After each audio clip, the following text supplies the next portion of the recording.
जितनी ताकत आपके हाथों में, तारीफ करो जोर से खुदावंद के नाम।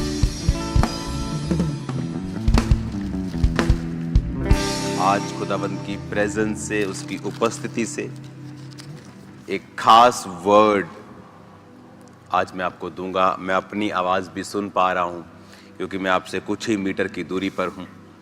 सो आज ले हैंड नहीं था तो मैं आपको यहाँ से वचन दे रहा हूँ, क्योंकि आज स्पेशल ले हैंड चर्च में नहीं है। आज लोगों को ले हैंड के लिए नहीं बुलाया गया। तो आज मैं आपको यहाँ से खुदावंद की उपस्थिति से आज आपको वर्ड दे रहा हूँ। गॉड ब्लेस यू ऑल, और आपको बधाई हो बहुत बहुत बहुत बहुत बहुत।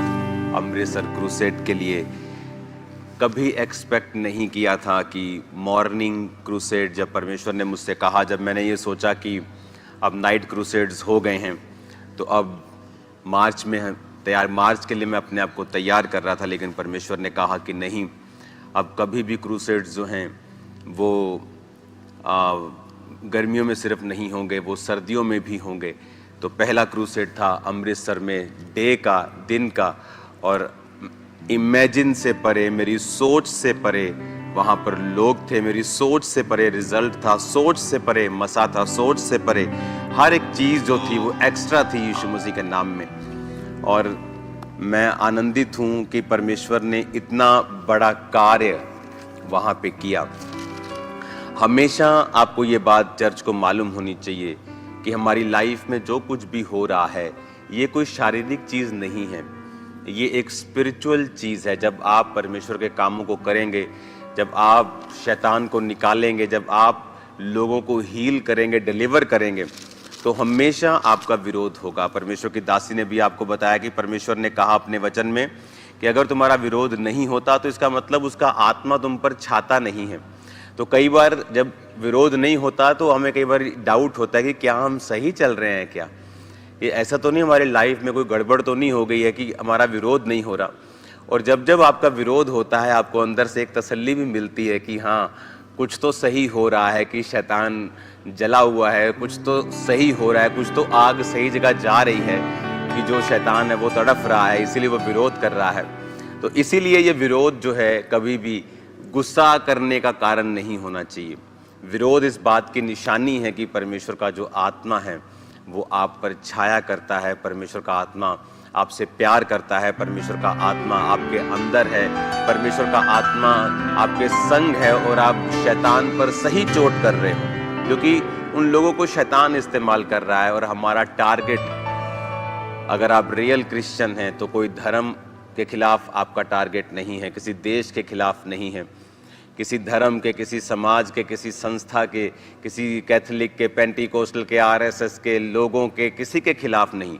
क्योंकि जब आप किसी के घरों से शैतान को निकालेंगे, वो शैतान जो नशे करता है, वो शैतान जो आपको व्यभिचार में लगाता है, वो शैतान जो डाइवोर्स करवा रहा है, वो शैतान जो एक्सीडेंट्स करवा रहा है, वो शैतान जो डेथ स्पिरिट के साथ, डिले स्पिरिट के साथ लोगों के घरों में, जब आप उस शैतान को निकालेंगे तो वो कहीं ना कहीं से आपके खिलाफ आपका विरोध करता है। लेकिन आपको ये बात की समझ होनी चाहिए, जब मैं अमृतसर क्रूसेड के ऊपर था तो मुझे एक बात मालूम थी कि आज, क्योंकि परमेश्वर का आत्मा जिस टाइप के प्रोफेटिक वर्ड मुझे वहाँ पे दे रहा था वो एक हायर अनॉइंटिंग वाले प्रोफेटिक वर्ड्स थे। वो तब ऑपरेट होते हैं जब आप स्पिरिट में, बहुत कम लोग इस बात को समझेंगे कि जब आप कोई खेल खेलते हैं या आप मान लीजिए आप भार उठा रहे हैं, तो कई बार पहलवान को पता होता है कि मैं जो 175 किलो अगर अभी अटेम्प्ट करूंगा तो मैं इसको उठा नहीं पाऊंगा। लेकिन सम टाइम उसकी बॉडी की, उसकी जो फिजिक की तैयारी ऐसी होती है, ट्रेनिंग ऐसी होती है, उसे कॉन्फिडेंस होता है अब मैं ये उठा पाऊंगा। स्पिरिट में भी कुछ माहौल ऐसा होता है। सम टाइम आप इतने हायर लेवल की अनॉइंटिंग में ऑपरेट कर रहे होते हैं कि आपको पता होता है कि इस तरह का प्रोफेटिक वर्ड सिर्फ इसी अनॉइंटिंग पर ही परमेश्वर देता है आपको, क्योंकि वो आपको वो प्रोफेटिक वर्ड नहीं देता है जो आपके, क्योंकि जो परमेश्वर के लोगों के अंदर सामर्थ है उसी हिसाब से परमेश्वर इस दुनिया में काम करता है। अगर आपके अंदर 6 वरदान है तो परमेश्वर इस दुनिया में आपके द्वारा 6 वरदानों के द्वारा कार्य करेगा, 9 के द्वारा नहीं। लेकिन अगर आपके अंदर परमेश्वर का मसा 9 वरदानों वाला है तो वो 9 वाला काम करेगा। अमृतसर क्रूसेड में मैंने जब परमेश्वर ने मुझसे कहा कि मैं क्रिएटिव मिरेकल्स कर रहा हूं, जिन लोगों के अंदर जो चीज़ें खत्म हो चुकी, जो हड्डियां, रिब्स निकाल दी गई हैं या कोई अंग निकाल दिया गया है या एक्सीडेंट्स की वजह से कोई चीज़ रिमूव हो चुकी है, परमानेंट डिसेबिलिटी हो चुकी है, मैं उनको क्योर कर रहा हूं। तो this kind anointing, this kind healing, deliverance, creative miracles, ये एक हायर लेवल की अनॉइंटिंग थी। और मुझे ये बात मालूम थी कि ये तभी पॉसिबल हुआ है कि जब लोगों ने, जो शैतान ने विरोध किया है और परमेश्वर ने इस मसले को इंक्रीज करके लोगों को बताया है कि मैं अपने लोगों के साथ हूँ। और जब वहाँ पे उस टाइप के मिरेकल्स हो रहे थे कि ये कभी नहीं देख सकता था, ये कभी नहीं चल सकता था, और इस तरह के क्रिएटिव चीज़ें जो परमेश्वर ने लोगों की हड्डियों में क्रिएट की, लोगों के अंदर अंगों को क्रिएट किया, इट वॉज मार्वलस टू सी। खुदावंद का की तारीफ हो, उसका धन्यवाद हो। जितनी ताकत है आपके हाथों में, तारीफ कर दो खुदावंद के नाम की। जितनी आपके हाथों में ताकत है, खुदावंद के नाम को शाउट करो, हालेलुया बोलो ऊंची आवाज में, और खुदावंद के नाम की तारीफ करो। इमेजिन करो जब हम लोग इस चीज को अलग तरह से देखते हैं, आप इसको अलग तरह से देखते हैं। हम भी जब शरीर में, कई बार ऐसा हमें फील होता है जब हम शरीर की तरफ से सोचते हैं, लेकिन जब हम खुदावंद की प्रेजेंस में जाते हैं, जब हम परमेश्वर की प्रेजेंस में बैठते हैं, तो परमेश्वर का आत्मा हमें बताता है कि इस चीज़ को हमें शारीरिक तरीके से नहीं लेना है, हमें आत्मिक रीति के साथ लेना है। बाइबल में लिखा है जब प्रेरितों को सताया जाता था, बाइबल में लिखा प्रेरितों को एक टाइम उस सरकार ने पकड़ लिया और पिटवाया और पिटवा कर छोड़ा, और बाइबल कहती है वो प्रेरित आकर आनंदित हुए कि हम परमेश्वर के लिए अपमानित होने के योग्य तो ठहरे। बाइबल कहती है कि भंडार के लिए, मिस्र के भंडार को पाने को अलग करके मूसा ने परमेश्वर के लिए निंदित होने को अपनी और बढ़ाई समझा। जब परमेश्वर के नाम के कारण आपके घर में, कहाँ से शुरुआत होती है? आपके फैमिलीज में। आपकी फैमिली कई बार आपको अपमानित करती है, परमेश्वर कहता है दुखी नहीं होना, इसको आनंद का कारण बनाना है। इसीलिए वचन में लिखा है, जब आप प्रेरितों के काम 5 उसकी 17 से 42 आयत में पढ़ते हैं, तो आपको इन प्रेरितों का सताया जाना नजर आता है कि जब उनको सताया गया, परमेश्वर ने उनकी सामर्थ्य को बढ़ाया, उनके दायरे को बढ़ाया, रूहें ज्यादा बचाई गई, ज्यादा मसे ने कार्य किया, ज्यादा अनॉइंटिंग ने कार्य किया। इस विरोध के लिए जो हो रहा है, आपको चिंता करने की जरूरत नहीं, आपको फास्टिंग करने की भी इसके लिए जरूरत नहीं। हम फास्टिंग करेंगे रूहों को बचाने के लिए, शैतान के कार्यों को नष्ट करने के लिए, परमेश्वर के सुसमाचार को फैलाने के लिए। ये तो आपको लड्डू है आपके लिए, इसे तो खाना है आनंद के साथ, क्योंकि परमेश्वर का आत्मा आपके अंदर वास करता है। ये निशानी है कि उसी का आत्मा आपके अंदर है और शैतान का आत्मा नहीं। आप शरीर की आत्मा के द्वारा नहीं, शारीरिक स्पिरिट के द्वारा नहीं, बल्कि परमेश्वर की स्पिरिट के द्वारा चलाए जा रहे हो। ये वचन हमें साबित करता है। आमीन। आप जब इस प्रेरितों के काम को नेक्स्ट पढ़ते हो, बाइबल कहती है जब आप 9 बाब से, प्रेरितों के काम 9 बाब से आगे पढ़ते हो, तो इसमें आपको पौलुस का जिक्र होता है। वचन कहता है कि पौलुस को भी सताया गया, उसको एक शहर से मारकर अगले शहर में पहुंचा दिया जाता था। प्रेरितों के काम 14 उसकी 8 आयत में लिखा है कि लुस्त्रा में एक मनुष्य था जो पांव का निर्बल था, जन्म से लंगड़ा था, कभी ना चला था। वो पौलुस की बातें सुन रहा था। पौलुस ने उसकी ओर टकटके लगाकर देखा कि उसे चंगा हो जाने का विश्वास है, और ऊंचे शब्द से कहा अपने पांव के बल सीधा खड़ा हो, और वह उछलकर चलने फिरने लगा। हालेलुया। लेकिन अगर आप 14 की 6 आयत पढ़ेंगे तो लिखा वो इस बात को जान गए और लुकियोनिया के लुस्त्रा और दिरबे नगरों में और आसपास के प्रदेशों में भाग गए। क्यों भाग गए? 5 आयत में लिखा है, परंतु जब अन्य जाति और यहूदी उनका अपमान और पथराव करने के लिए सरदारों समेत दौड़े। लिखा अन्य जाति और यहूदी, क्रिश्चियंस भी मिले हुए थे उनमें। जो पौलुस का विरोध करने वाले सिर्फ अन्य जाति नहीं थे, क्रिश्चियंस भी थे, यहूदी लोग भी थे जो अपने आप को परमेश्वर का दास बोलते थे। वो भी डायरेक्टली इनडायरेक्टली कोई ना कोई बकवास करते रहते थे। और लिखा कि वो भी उस विरोध में इनडायरेक्टली शामिल थे। और वचन में लिखा है कि जब पौलुस और उसके चेलों को मालूम हुआ कि ये लोग हम पर दौड़ रहे हैं, तो लिखा वो वहां से लुस्त्रा नगर में चले गए। और क्या हुआ लुस्त्रा नगर में? लिखा लुस्त्रा नगर में एक व्यक्ति था जो पांव का निर्बल था, जन्म से लंगड़ा था और कभी ना चला था। और वचन कहता है कि पौलुस ने उसको टकटक लगाकर देखा और उसको खड़ा कर दिया। इमेजिन करो, अगर पौलुस का विरोध ना होता तो पौलुस कभी लुस्त्रा नगर में नहीं जाता। पौलुस कभी लुस्त्रा नगर में नहीं जाता तो कभी भी वो लंगड़ा चंगा ना होता। वो लंगड़ा चंगा हुआ, हजारों लोगों में सुसमाचार फैला कि कोई पौलुस नाम का परमेश्वर का दास आया है और उसने उस लंगड़े को चला दिया है। क्यों आया पौलुस वहां पे? पौलुस लुस्त्रा कैसे पहुंचा? पौलुस अपनी मर्जी से नहीं पहुंचा। पौलुस एक जगह पर था जिसका नाम है इक्यूनियम। इक्यूनियम नाम के शहर में प्रचार कर रहा था। इमेजिन करो, पौलुस लुधियाना में प्रचार कर रहा था और वहां पर उस लोग, अन्य जाति भी और क्रिश्चियंस भी उस पर दौड़े और वो अगले शहर में चला गया, वो पटियाला में चला गया। और पटियाला में कोई जन्म का लंगड़ा था जिसको चला दिया गया और पटियाला के लोगों ने देखकर विश्वास किया। पौलुस अपने आप वहां पे नहीं गया। लोगों को इस बात का मालूम नहीं है कि विरोध आपको वहां लेके जाता है जहां आप अपने आप नहीं जा सकते हैं। मेरा सबसे पहले विरोध कहां हुआ? मेरे परिवार में। उसके बाद मेरा विरोध कहां हुआ? मेरे रिश्तेदारों में। फिर मेरा विरोध कहां हुआ? क्रिश्चियंस में, पास्टर्स ने किया। उसके बाद कहां हुआ? अन्य जातियों ने किया। देन सी हम कहां पहुंच गए हैं आज पूरा वर्ल्ड हमें जानता है, हर सरकार हमें जानती है, हर बंदे को पता है, हर सरकार को पता है यहां क्या हो रहा है। इमेजिन अगर मैं पहले विरोध में शारीरिक हो जाता अपनी फैमिली के खिलाफ तो मैं यहां ना पहुंचता, या जब क्रिश्चियंस ने, पास्टर्स ने किया तो मैं यहां ना पहुंचता। अगर मैंने उस विरोध को स्पिरिचुअली लिया है, आपके पास अगर जब पैसा होता है, जब आपके पास पहुंच होती है, आप बड़ी चीजें कर सकते हैं, बदला ले सकते हैं, नुकसान कर सकते हैं, लेकिन फिर आप ब्लॉक हो जाएंगे, आपको परमेश्वर बढ़ाता नहीं है। विरोध आपके लिए फ्यूल है, आपको उन जगहों पर लेके जाएगा जहां आप खुद नहीं जा सकते हैं। ये एक प्रूफ है, जब आपकी फैमिली आपका विरोध करे, आपका मोहल्ला आपका विरोध करे, उस समय निराश नहीं होना। अगर आप बैक स्टेप लेते हैं तो परमेश्वर नाराज होता है और आपकी ग्रोथ रुकती है, आपकी ब्लेसिंग रुकती है। लेकिन जब आप परमेश्वर का नाम लेकर आगे बढ़ते हैं तो आप देखते हैं क्या होता है, आप देखते हैं क्या होता है। परमेश्वर ने मुझसे कहा है कि वो क्रूसेड्स जो हुआ करेंगे पूरे इंडिया में, मैंने डेट्स को मैं अनाउंस कर दूंगा, क्योंकि बहुत सारे डेट्स लोग पूर्व में, ईस्ट में बहुत से लोग मांगते थे, तो मेरी डेट्स काफ़ी मुश्किल होती थी उनको देने के लिए, क्योंकि यहाँ पर मैंने बहुत से काम रखे होते थे।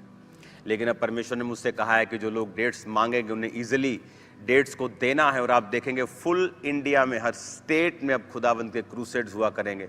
लाखों लोग उन क्रूसेड्स पर आने वाले हैं और खुदावंद की एक बड़ी महिमा होने वाली है, और हम सब उस ग्लोरी को देखने वाले हैं, उसे विटनेस करने वाले हैं अपनी इन्हीं आंखों के द्वारा।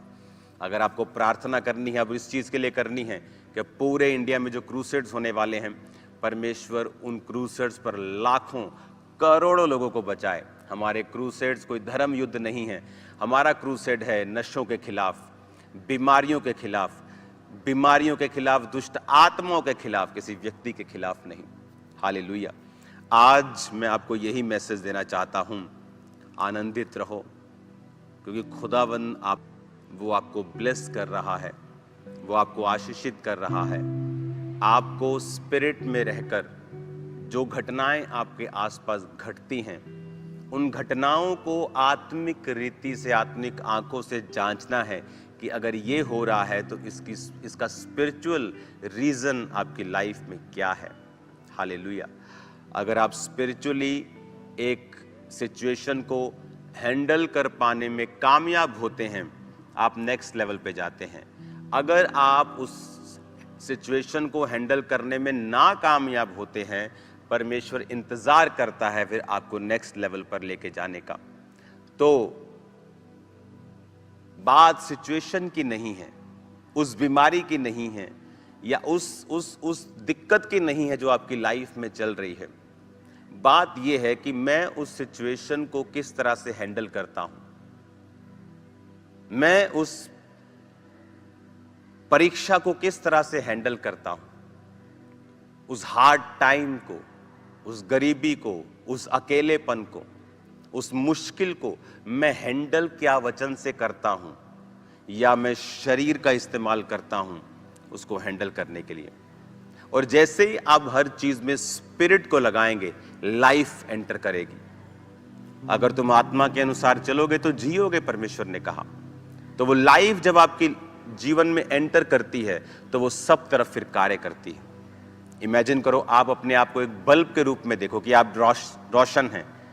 तो आप अगर मान लीजिए आपके पास इस समय, मेरे पास मान लीजिए 10 कमरे हैं और मैं खुद एक रोशनी हूं। जीसस ने कहा तुम जगत की ज्योति हो। मान लीजिए ये 10 कमरे, एक कमरे के बाहर लिखा है फाइनेंस, एक के बाहर लिखा है परिवार, एक के बाहर लिखा है सेहत, एक के बाहर लिखा है कामयाबी, शांति, आनंद। हाँ, ये 10 तरह के ब्लेसिंग्स हैं। अब मैं अगर उस रूम में जाऊंगा, क्योंकि मैं खुद एक रोशनी हूं, तो वो खुद ब खुद फाइनेंस ओपन हो जाएगा। मैं आनंद की तरफ जाऊंगा, वो खुद ब खुद ओपन हो जाएगा। क्यों? क्योंकि मैं खुद एक रोशनी हूं। बात यह है कि जब हमारे अपने अंदर रोशनी नहीं है, कि आप अगर आनंद के रूम में जाएंगे भी तो वहां आपको अंधेरा नजर आएगा, क्योंकि आपके अंदर रोशनी नहीं है। जब आपके अंदर रोशनी खुद होगी, आप खुद एक लाइट होंगे। और वो कैसे होगा? जब आप वचन के द्वारा चलेंगे, आत्मा के अनुसार चलेंगे तो जिएंगे। जब हम स्पिरिट को मौका देंगे कि वो हमारी लाइफ में कार्य करे, सिचुएशंस चेंज होंगी यीशु मसीह के नाम में। हालेलुया।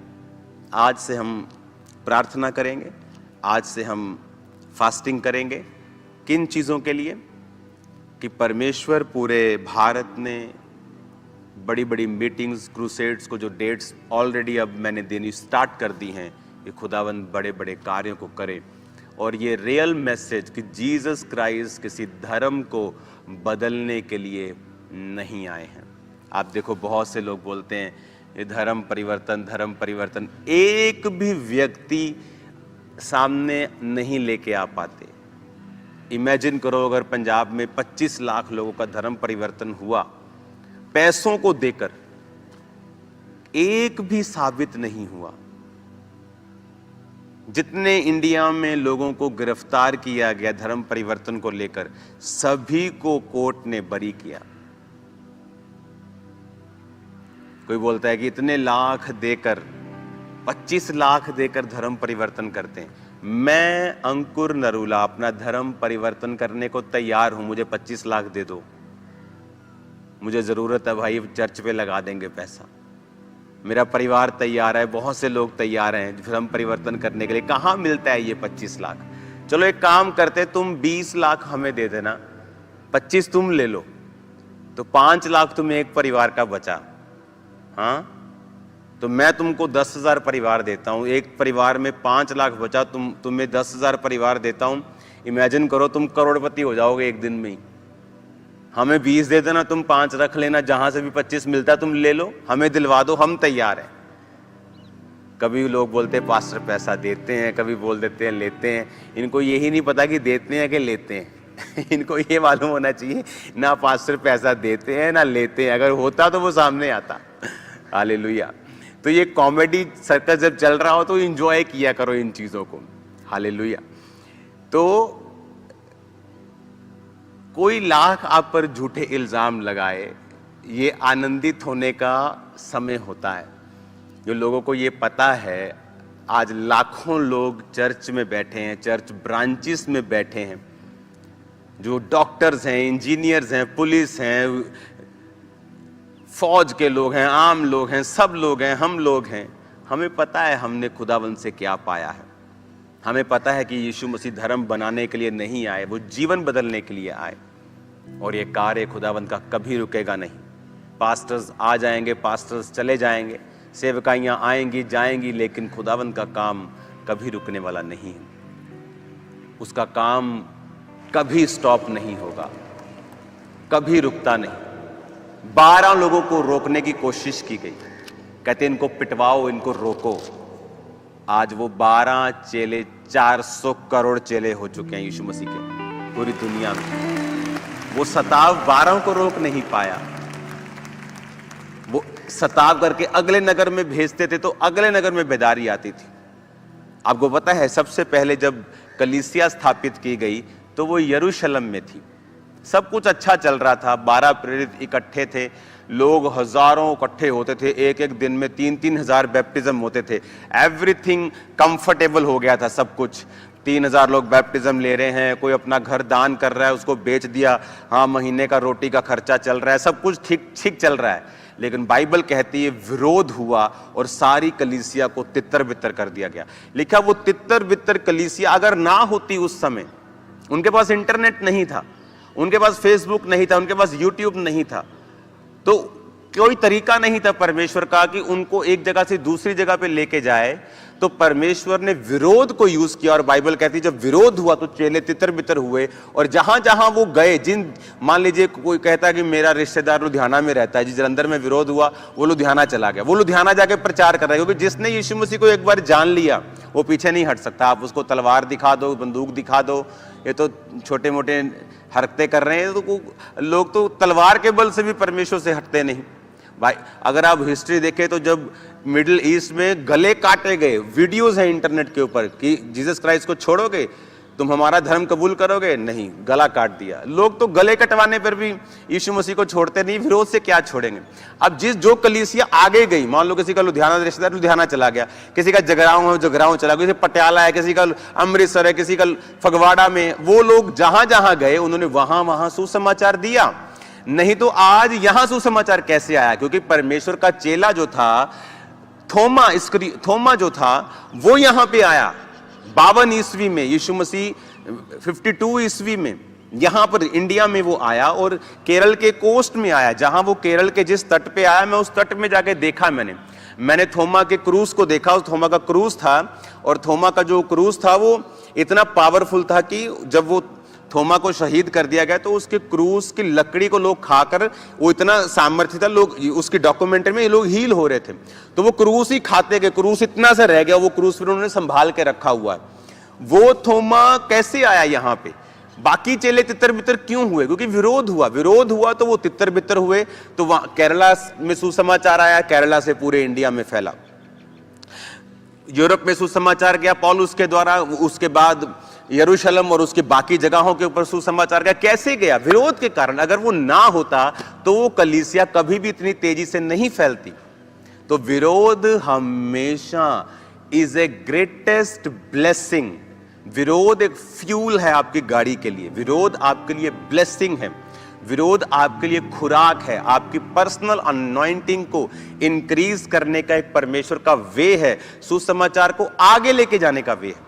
जाओ, मैं आपको गारंटी देता हूं 2022 से पहले पंजाब में हर व्यक्ति को यीशु मसीह के बारे में नहीं मालूम था, लेकिन 2022 में हमारा एक भाई आया जिसने यीशु मसीह के बारे में बहुत बुरी बुरी बातें की, यीशु मसीह को बदनाम किया, क्रिश्चियनिटी को बदनाम किया, पास्टर्स ये हैं, पास्टर्स वो हैं, ये वाले वो करते हैं, ये करते हैं, बहुत चीजें बोली। क्या हुआ उससे? सिर्फ यीशु मसीह का नाम गया, चाहे पहले नेगेटिव वे में गया, लोगों को यीशु मसीह के बारे में मालूम हो गया, लेकिन जब लोगों ने सर्च किया तो मालूम हुआ कि वाकई परमेश्वर कार्य करता है। आज पंजाब के, इंडिया के एक एक बंदे को मालूम है कि यीशु मसीह कौन है, चाहे वो क्रिश्चियन हो चाहे ना हो, चाहे वो मानते हो चाहे ना हो। लेकिन आज सुसमाचार फैल चुका है। कैसे फैलता? अगर हम उस विरोध को शारीरिक तौर पे ले लेते तो। हालेलुया। आपको ये बात समझनी ही चाहिए कि परमेश्वर ने तरीका बनाया है, उसका तरीका मैं नहीं समझ सकता, आप नहीं समझ सकते, लेकिन वो वे जो है, जो तरीका जो है, उसी तरीके से परमेश्वर अपने कार्यों को करता है। आज इंडिया में करोड़ों लोग परमेश्वर को मानते हैं। तेलंगाना चले जाओ आप, साउथ में चले जाओ आप, तमिलनाडु चले जाओ, पूरी पूर्व बेल्ट में चले जाओ, असम, सिक्किम, नागालैंड, जितने ये वाले एरिया हैं, वहां देखो आप, हजारों हजारों लाखों लाखों लोग इकट्ठा हो रहे हैं परमेश्वर के नाम में। रीजन? क्योंकि केरल में परमेश्वर का एक दास, परमेश्वर का चेला आके प्रचार करता है, मिरेकल्स करता है। जब उसने पानी को ऐसे ऊपर चढ़ाया था तो कहता था मेरा परमेश्वर पानी को ऊपर ले लेगा, तुम्हारा तो पानी गिर रहा है। जब पानी चढ़ाया तो पानी ऊपर चला गया था। तो लोगों ने देखा कि तेरा परमेश्वर जीवित है, वाकई तेरा परमेश्वर जीवित है, और उन्होंने परमेश्वर को कबूल किया। और जहां पर लोगों का बपतिस्मा हुआ फर्स्ट टाइम में, वहां भी गया था थोमा का, जहां थोमा ने बैप्टिज्म दिया था लोगों को इंडिया में। तो ये था परमेश्वर का सुसमाचार। अगर यरूशलेम की कलीसिया पर उपद्रव ना होता तो वो कभी भी ना फैलती। उपद्रव करने वाला शाऊल जो बाद में पौलुस बन गया, जिसने पूरे यूरोप को बचाया। आज आप यूरोप की कंट्रीज में चले जाओ, हर जगह आपको चर्च मिलती है। वैसी बेदारी नहीं है, लेकिन लोग क्रिश्चियन हैं। क्रिश्चियनिटी के खिलाफ आप कुछ भी वहां करेंगे तो वो एक्सेप्टेबल नहीं होता, लोग निकल आते हैं। लेकिन हाँ, ठंडे क्रिश्चियंस हैं, वो बात अलग है। आत्मा से भरे हुए नहीं है, वो बात अलग है, लेकिन है वो क्रिश्चियंस। कैसे हुआ? विरोध के कारण। आपकी फैमिली, कई बार आपका मोहल्ला, आपका नगर जब आपको सताता है तो वो आनंद करने का समय है। आमीन। वो ब्लेसिंग का समय है। मुझे पर्सनली मेरी लाइफ की ये टेस्टमनी है, मुझे कभी विरोध का फर्क नहीं पड़ता। नेवर। पता नहीं ये मेरी लाइफ की एक ब्लेसिंग है मेरे ऊपर, या पता नहीं ये क्या चीज है कि जब विरोध होता है मुझे मालूम होता है कि ये मेरे बढ़ने का समय है, मेरे नेक्स्ट लेवल पे जाने का समय है। हालेलुया। आपको भी ये मालूम होना चाहिए कि आपकी लाइफ में आपका नेक्स्ट लेवल पे जाने का समय आ चुका है यीशु मसीह के नाम में, और आप नेक्स्ट लेवल पे जा रहे हो। और एक बात मैंने हमेशा अपनी लाइफ में नोटिस की है, जब मैं परमेश्वर में एक बिलीवर था, मैं वेरी अग्रेसिवली मैं परमेश्वर में चला हूं, बहुत अग्रेसिव। कभी मैं ठंडा क्रिश्चियन नहीं था। मसीह में मैं आया 16 अगस्त 2004। मसीह में आने के बाद मैंने 1.5 महीने के अंदर बैप्टिज्म लिया। 1.5 महीना तब भी मैं नशा करता था। इतना अग्रेसिव था कि क्रिश्चियनिटी को किसी ने कुछ बोल दिया था, उसको पीट आया था मैं, क्योंकि मेरे को वचन नहीं मालूम था। 1.5 महीने बाद जब मेरा बैप्टिज्म हुआ, तब वचन जैसे जैसे मुझे समझ आता गया कि ये स्पिरिचुअल चीज़ें हैं, कि मुझे आगे बढ़ना है, मुझे आत्मा के अनुसार चलना है, तो स्टेप्स लिए मैंने खुदावंद ने, और खुदावंद ने मुझे बढ़ाया। और मेरा बिलीव है कि आप लोग जो खुदावंद के लिए कुछ भी करने के लिए तैयार हैं, जो मसीह में सब सहने के लिए तैयार हैं, खुदावंद इस कलीसिया को, आपको और मुझको हाईएस्ट लेवल में इस्तेमाल करेगा, और दुनिया इस टेस्टिमनी को सुनेगी प्रभु यीशु मसीह के नाम में। आमीन। अपने हाथों को उठाओ, मेरे साथ एक मन हो जाओ। इस थर्सडे मैं आपके बीच में हूंगा, और ले हैंड थर्सडे होंगे। तो थर्सडे कोई भी व्यक्ति चर्च मिस ना करे। अपने हाथों को उठाओ। Thank you Jesus.